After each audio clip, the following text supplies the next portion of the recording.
Good morning and welcome to 3 Minutes of Truth. The story of Joseph is one that most Christians know very well, especially if you grew up in Sunday school. And for those of you who are not as familiar, here's a little bit of a backstory. Joseph is the son of Jacob, and his life is one that is filled with hardship.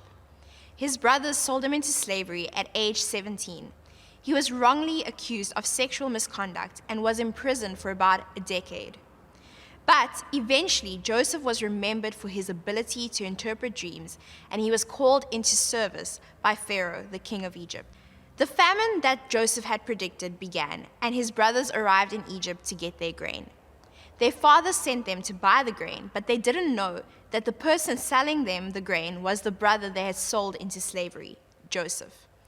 A series of events occurred between Joseph and his brothers before he revealed his identity to them. Since the beginning of lockdown, I've spent a lot of time reading about this man and all the lessons that one can learn from the life he led.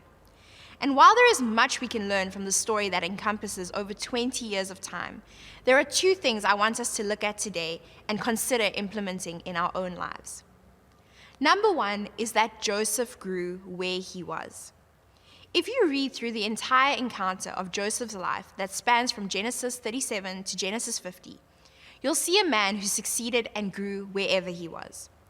When he was serving Potiphar, he found favor with him. When he was in prison, he was put in charge by the warden. And when he was finally released after interpreting Pharaoh's dreams, he was given control of the entire kingdom right beneath the king. Joseph grew and prospered where he was. He didn't wait to lead only at the age of 30 once he was given all that power by Pharaoh. He led well and was honorable even when he was in bondage.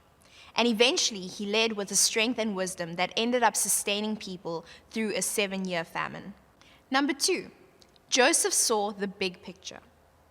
God used all of the hardships that Joseph had to endure to bring this persecuted man to power over and over again.